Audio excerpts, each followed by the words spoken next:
Lent ఎలా ప్రారంభమైంది? ఇది రోమన్ క్యాథలిక్ వారు ప్రారంభించిన పండుగ, బైబిల్లో లేనిది. ఇది మాకు తెలిసిలేని స్కిప్ చేయకు. ఒకరు నిన్ను అడిగితే వివరంగా నువ్వు చెప్పాలి. నీవు చెప్పేదానికి హేతుబద్ధమైన సమాధానం ఉండాలి కదా. ఒకసారి చూడు. బైబిల్లో లేకపోవడం ఏంటి?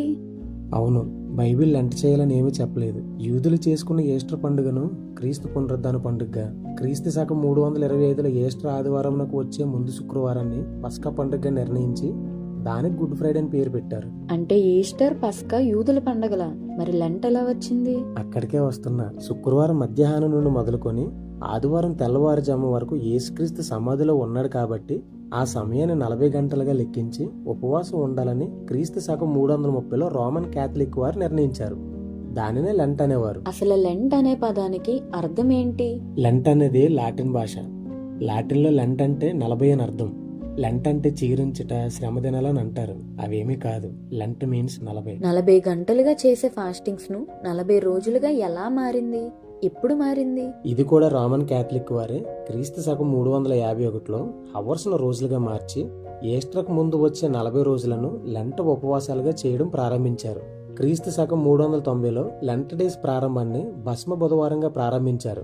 అలా మరియను పూజించడం, మట్ల ఆదివారం, సమాధుల పండుగ, రన్ ఫర్ జీసస్ ఇలాంటి పండుగలు వచ్చేసాయి. మరి మోషే, యేసుక్రీస్తు 40 రోజులు ఉపవాసం చేశారు కదా. వారు 40 రాత్రింబవళ్ళు నిర్విరామంగా ఉపవాసాలు ఉన్నారు. ఈ లెంట చేసేవారు 6 రోజులకు ఒకసారి బ్రేక్ ఇస్తూ ఫాస్టింగ్ ఉన్న ప్రతిరోజు ఒక పూట భోజనం చేస్తారు.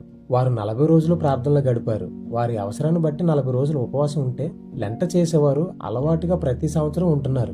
వారి ఉపవాసాలతో పోలికేంటి? మరి ఈ 40 రోజుల ఉపవాసాన్ని శ్రమ దినాలని కూడా అంటారు కదా. యేసుక్రీస్తు 40 రోజుల ఉపవాసాన్ని సువార్త ప్రారంభానికి ముందు చేశారు, సిలువకు ముందు కాదు. అప్పుడు అవి శ్రమ దినాలు ఎలా అవుతాయి? 40 రోజుల ఉపవాసం వలన ఆత్మీయతలో బలపడుతున్నారు కదా. అలాంటప్పుడు చేయడం తప్పేంటి? ఈ 40 రోజులు మాత్రమే సినిమాలు మానేయడం, అపవిత్రతకు, మేకప్లకు, ఖరీదైన వస్త్రాలకు, అలంకరణకు దూరంగా ఉండడం బైబిల్ ఏమాత్రం ఒప్పుకోదు. కేవలం ఈ 40 రోజులు మాత్రమే కాయలు కాసే వారిగా ఉండాలని యేసుక్రీస్తు కోరుకోలేదు. మత్తయి సువార్త 21:19 ప్రకారం అన్ని సీజన్లో కూడా ఫలించి చెట్టుగా ఉండాలని కోరుకుంటున్నాడు. అయితే ఇప్పుడు లెంట్ చెయ్యొచ్చా, చేయకూడదా? బైబిల్లో లేదు కాబట్టి చెయ్యకపోవడమే చాలా మంచిది. లెంట్ డేస్ లో మాంసం తినకూడదని, చెప్పులు వేసుకోకూడదని, భార్య భర్తలు శారీరకంగా కలవకూడదని, గడ్డం క్షౌరం చేయించుకోకూడదని, శుభకార్యాలు జరుపుకోకూడదని, అన్యులు ఆషాఢ మాసంలో జరిగే ఆచారాలను లెంటలో కలిపి చేయడం కన్నా లెంట చెయ్యకపోవడమే మేలు. ఇవేమీ పాటించకుండా లెంట్ చేసుకోవచ్చా? లెంటలో ఉన్న పండుగలకి, ఆచారాలకి అతీతంగా కనుక లెంట నిర్వహిస్తే నిజంగానే సంఘానికి ఎంతో మేలు కలుగజేస్తుంది.